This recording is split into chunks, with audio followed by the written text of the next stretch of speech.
2세트 시작하겠습니다. 자, 2세트 먼저 고전시가 시조 3편이 나와 있는데 자, 문제랑 연관되는 것들은 이게 서술형이 주로 나와 있고, 그다음에 3번 문제가 있는데 얘들아, 3번 문제 같은 경우에는 보기를 조금은 배경 지식으로 좀 가지고 있으세요. 자, 조선이 건국된 후 고려 왕조의 도읍지 개성이죠. 배경으로 과거를 돌이켜보고 현재의 감회를 드러내는 일군의 회고가가 나타났다. 이때 회고가. 그러니까 지금 앞에 제시되어 있는 시조 3편이 전부 다 회고가에 들어가는 거잖아. 자, 이들 작품은 주로 역사적 전환기를 맞은 지식인들이 고려 왕조의 흥망성쇠를 표상하는 도읍지의 어떤 장소나 사물을 보고 느끼는 여러 정서를 드러냅니다. 라고서 얘기를 해주고 있네요. 그렇지. 지금 보니까 가 같은 경우에는 만월대, 그리고 뭐 나 같은 경우에도 도읍지, 다 같은 경우에도 선인교, 자하동 이런 장소나 그리고 사물들도 나와 있잖아요. 자, 가와 다에는 이와 같은 회고가로서의 보편적 특징도 나타나지만 조선 건국의 정당성에 대한 관점의 차이에 따라 정서 차이가 드러나고 있어요. 가의 원천석이나 나의 길제는 고려 유신이었거든요. 그러니까 이제 그 회고가로서 그 나라 망함을 탄식하는 그런 내용이 드러난다면은 다에 나와 있는 작가 정도전은 조선의 개국공신이란 말이야. 그래서 다에는 왕조의 흥망, 그러니까 흥망을 얘기하면서 무상감을 드러내는 건 앞에 있는 가와 나의 공통점이거든요. 그러니까 가나 다가 전부 다 인생, 그러니까 나라 망해서 탄식하는 그런 무상감은 있어. 무상감은 있지만 차이점은 다 같은 경우에는 이제 이러한 망함이 그리고 조선이 이제 생긴 것은 그 일종의 섭리라는 인식이 녹아 있으면서 조선 건국의 정당성을 밝히고 있거든요. 그래서 보기를 조금은 눈에 익혀두도록 하시고요. 문제에서는 3번이 틀렸는데 얘들아 거기 나의 의구한 산천에는 조선 건국에 대한 부정적 관점 했는데 벌써 여기서부터 틀렸죠. 의구한 산천은 변함이 없는데 인걸 고려의 사람들은 사라졌다는 얘기가 나오는 거거든. 그래서 3번은 앞부분만 봐도 벌써 틀렸다. 그리고 다에 있는 자하동에 흘러드는 물 이것도 긍정이라 하면 안 되겠죠. 왜냐면 긍정적 관점이 투영됐다라고 하는 게 잘못된 거죠. 왜냐면 이 자동에 흘러드는 물은 물소리, 청각적인 거죠. 변함이 없는데 결국 나라 망했다는 얘기이기 때문에 긍정적인 관점은 아닙니다. 자, 문제는 이렇게 보고 뒤에 보면 얘들아 작품 해설이 나와 있는데 간단하게 몇 가지만 얘기하자면 흥망이 유수하니에서는 우선 유수하니 했으니까 이거 운명론적 사고방식이 반영되어 있습니다. 운수가 정해져 있다 그랬잖아. 그리고 만월대라고 하는 것이 고려왕궁 터잖아요. 그죠? 거기에서 추초라고 했는데 추초가 가을풀이지. 그대로 해석하면 가을풀인데 가을풀은 시든풀이니까 이게 몰락한 고려 왕조의 그 모습을 시각적으로 드러냈다고 볼 수 있고요. 자, 500년 왕업했는데 자, 고전시가에서 500년은 고려 왕조를 얘기하는 거잖아. 적할 때 이때 적이 필이거든요. 그러면 필이 소리에 있다라고 해서 청각적인 심상을 통해서 또 이제 그 고려 왕조의 망함을 이제 쓸쓸함을 드러내고 있습니다. 석양 있는데 석양은 저녁해잖아. 저녁해는 지는 해니까 이것도 몰락과 연관이 될 수 있겠죠. 객이 눈물 개워 하노라 했는데 이때 객이라고 하는 거는 화자를 객관화시킨 표현이라 생각하면 되고 그리고 하노라 할 때 노라라고 하는 어미는 이제 외워두도록 하십시오. 노라는 감탄형 어미입니다. 감탄형 어미. 그래서 감탄형 어미이기 때문에 영탄적인 표현이 사용됐다고 볼 수 있다. 자, 포인트 1번, 2번 중요하겠지만 언급할 건 없을 것 같고요. 자, 그리고 32쪽에 500년 도읍지를 해서 길제가 나와 있는데 길제 작품이 나와 있는데 얘도 앞부분에 500년 도읍지 고려 왕조를 나타냈어. 그리고 필마라고 하는 어미는 반드시 기억해 두십시오. 필마는 화자를 가리키는 말인데 근데 이때 화자의 처지를 드러내는 게 얘들아 필마는 한 필의 말이잖아. 만약에 화자가 관직 생활하는 벼슬에 있는 사람이었으면 수행원이 있겠죠. 근데 그게 아니라 그냥 한 필의 말을 타고 돌아들었다는 거는 결국 이 사람이 벼슬하지 않음을 드러내는 거야. 그래서 이 작품뿐만 아니라 다른 고전에서 필마가 나와도 벼슬 X라고 생각하면 됩니다. 산천은 의구하되 인걸은 간대 없다. 그러니까 의구하대에서 끊어야 되죠. 대꾸죠. 대꾸. 자, 구절이 지금 대응되고 있고 그리고 산천은 동그라미인데 인걸은 세모잖아. 산천은 변함이 없는데 사람은 지금 고려시대 사람은 없는 거잖아요. 그래서 대비, 즉 대조되는 상황을 보여주고 있고요. 어즈버, 감탄사조, 영탄적인 표현이고요. 태평영월이 꿈이런가 하노라. 이때 꿈이라고 하는 거는 무상감을 드러내는 거잖아. 무상감을 드러내죠. 그래서 앞에 나온 가도 그렇고 나도 그렇고 결국 나라 망함의 그런 무상감을 탄식하는 노래야. 그래서 한자성으로 맥수지탄도 같이 알아두도록 하십시오.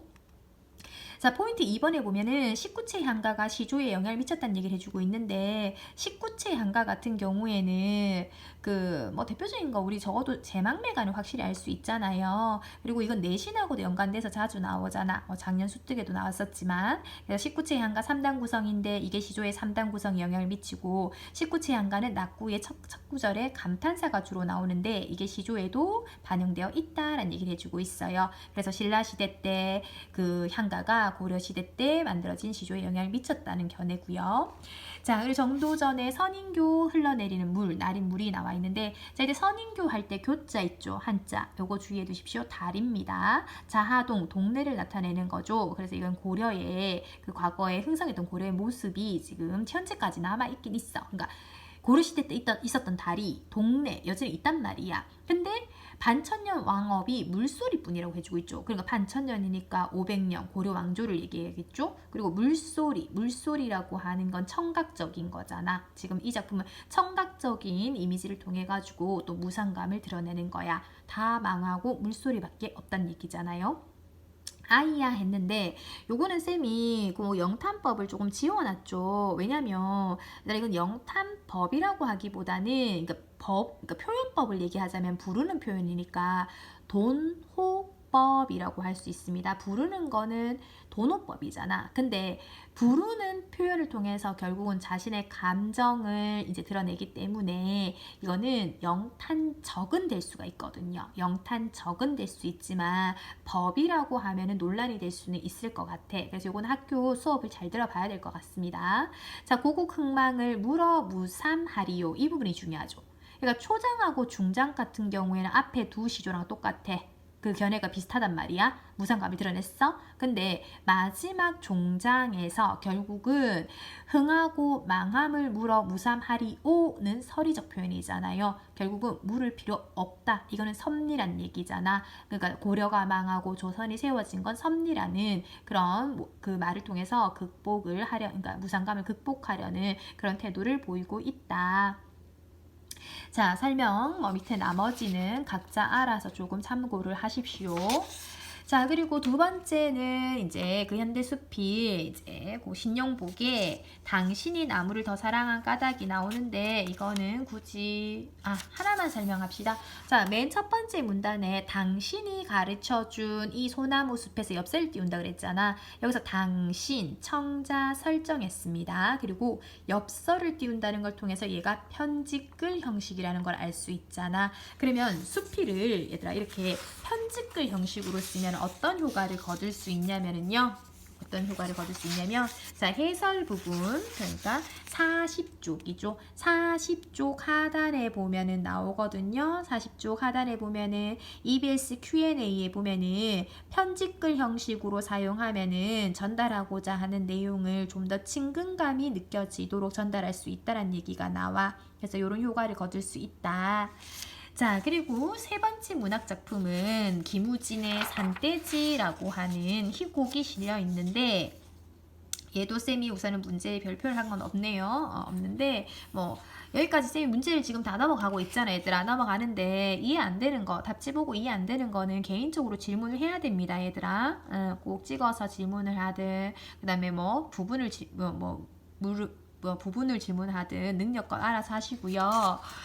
뒤에 해설이 나오는데 작품 감상 포인트를 보면은 그 포인트를 좀 볼게요. 이 작품은 1920년대 일제강점기를 배경으로 하고 있어. 자신에게 주어진 숙명과 현실적인 무기력함 사이에서 극심한 갈등을 겪는 식민지 지식인의 모습을 담은 희곡이라고 나와 있죠. 그러니까 여기다 있는 식민지 지식인이 원봉이거든요. 얘가 주인공이거든. 자, 산돼지는 저돌적이고 단호한 주인공의 성격을 드러내는 동시에 식민지 지식인으로서의 고뇌 원봉이라는 주인공을 상징하는 소재이다. 원봉이 겪는 내면적 갈등은 원봉의 몽환병과 몽환 장면을 통해 구체화된다. 이때 몽환병은 얘들아 쉽게 얘기하면은 꿈과 현실을 구별을 못하는 거야. 그래서 현실인데도 꿈을 꾸는 것처럼 막 행동하는 거거든요. 그래서 그걸 구체화하여서 얘가 내적 갈등 상황이라는 걸 보여주고, 그리고 이런 몽환적인 장면은 그 당시에 표현주의 기법이죠. 그러니까 표현주의 기법은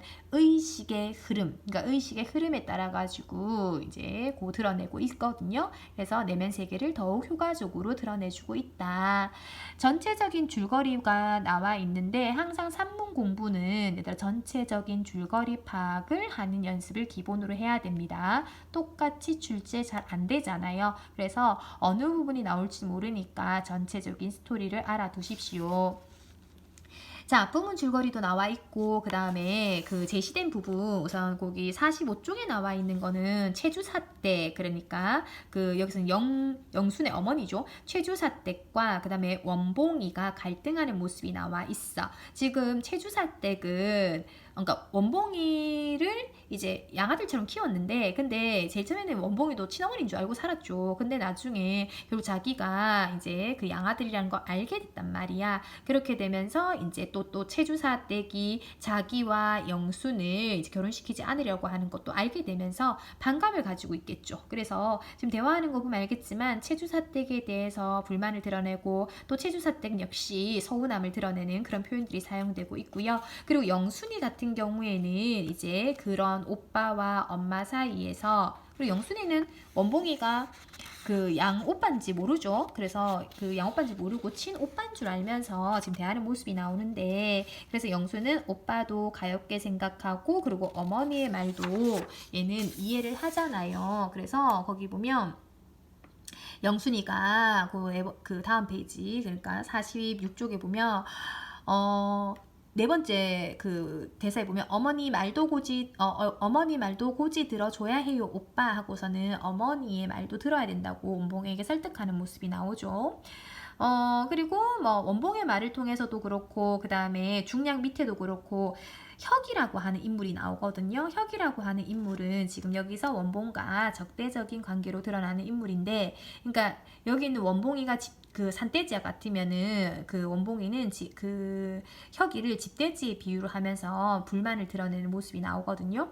그리고 읽어보면 얘들아 이게 좀 현실적이지 않아, 말하는 투가. 근데 얘가 몽환병을 앓고 있어가지고 이렇게 나오는 거고, 실제로 얘는 다 현실적인 게 맞아. 그러니까 현실의 장면이죠. 현실의 장면인데 그런 상황에 지금 원봉이 몽환병을 앓고 있는 상황이니까 채주사댁도 그렇고 그 다음에 영순이도 그렇고 이 상황을 고려해서 원봉이와 대화를 나누고 있다고 생각하면 돼요. 자, 이것만은 꼭에 보면은 산돼지의 의미가 나와 있는데, 산돼지는 산돼지와 집돼지를 보자면 산돼지는 저돌적이며 주변 환경과 쉽게 타협하지 않는 그런 원봉의 성격을 드러내는 거죠. 그래서 그 원봉의 애인인 정숙이 이 별명을 얘기했었거든요. 자, 그리고 산에서 살아야 할 산돼지가, 그렇지 얘는 산에서 살아야 되는 애야. 근데 집돼지처럼 갇혀 있으니까 얼마나 무기력하고 답답하겠어. 그리고 이때 그 산돼지의 그런 이미지는 결국 저항이거든요. 저항. 그래서 최원봉이 지닌 사회개혁에 대한 숙명을 나타내기도 한다. 아버지, 그러니까 최원봉의 친아버지가 원래 동학군이었거든요. 그러니까 그 피가 지금 그 원봉에도 흐르고 있기 때문에 얘가 산돼지, 그 산돼지의 삶을 이제 살 수밖에 없다라고 얘기를 하는 거죠. 그리고 밑에 더 다르게 그 인물들 간의 대결과 해결 양상 나와 있는데, 요거는 뭐 그냥 참고해서 읽어보도록 하십시오. 자, 산돼지 작년 수특에도 나왔는데 올해 또 나왔습니다. 자, 그리고 데카르트와 칸트에 있어 철학적 의심의 흐름이라고 하는 독서 지문이 나오는데, 자, 여기 나와 있는 데카르트도 그렇고 칸트도 그렇고 너무 기출이 많이 됐죠. 너무 유명한 철학자들이잖아. 그래서 얘도 배경 지식으로 조금만 좀 정리를 해주자면, 첫 번째 문단에서 보면은요, 우리가 지각하는 외부 대상은 실제로 존재하는가? 그러니까 외부 대상이 실제로 존재하는지에 대해서 의심하는 것이 철학에서 되게 중요한 거라고 얘기를 해주고 있어요. 그리고 철학자들은 이런 의심을 왜 중요하게 다루었을까? 이거를 두 번째 문단에 데카르트와 칸트를 통해서 알아보자고 얘기를 해주고 있죠. 먼저 데카르트가 나오는데 데카르트가 외부 대상의 실제성을 의심하는 이유는요. 가장 확실하고 의심할 수 없는 철학의 토대를 찾기 위한 거야. 그러면 얘는 가장 확실하고 의심할 수 없는 철학의 토대를 찾기 위해서 의심하는 거니까 무조건 의심을 해야 되겠죠. 의심을 해야 된다.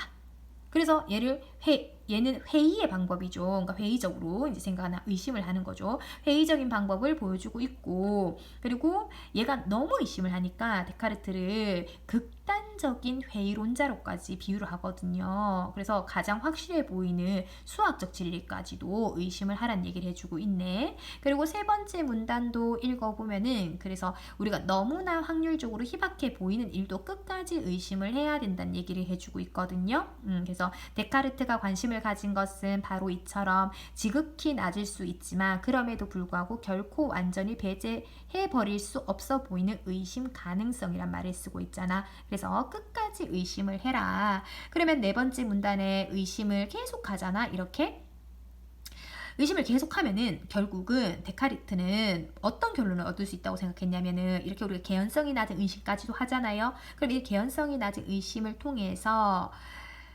다리 얘기가 나있죠. 다리로 예를 들어가지고 데카르트는 다리가 당장 무너질 것이라는 개연성 낮은 의심을 통해 다리의 안전성을 어느 정도 신뢰할 수 있는지 알지 못한다는 뭐예요? 무지잖아요. 무지에 대한 깨달음으로 우리를 인도한대. 그럼 결국 정리를 해보자면 데카르트는 가장 확실하고 의심할 수 없는 그 철학의 토대를 찾기 위해서 의심을 하라고 했는데 근데 결국 의심을 하고 하면은 결국 마지막 결론은 인간은 뭐라는 거야? 무지하다는 거예요. 무지하다는 거지. 그래서 무지에 대한 깨달음으로 인도했으면 칸트는 외부 대상의 실질성에 대한 의심 있죠. 이 의심을 부정했어. 그럼 의심에 대한 견해가 다른 거지. 데카르트는 의심해라 긍정했으면은 칸트는 부정을 하는 거예요. 그러면서 칸트는 외부 대상이 우리가 지각하는 대로 존재하지 않는다고 생각하는 입장을 모순적이라고 생각한 거야. 모순적이라고 생각했대. 왜냐면 우리는 외부 대상을 있는 그대로 알 수 없다고 가정을 하잖아. 지금 위에서 알 수 없다라고 했잖아요. 그러면은 그 지각하는 대로 존재하지 않는다고 생각한다 그랬잖아. 그러면은 외부 대상은 우선 알 수 없다고 가정을 했을 때 그럼 알 수 없다라고 한다는 거는 기준이 있어야지 이게 알 수 있는 건지 없는지 기준이 있어야지 알 수 있는 거잖아. 그래서 뒤에 보니까 알 수 없다라고 가정을 하는 동시에 우리는 어떤 방식으로든 외부 대상의 본 모습을 알 수 있다고 가정해야 되는 거죠.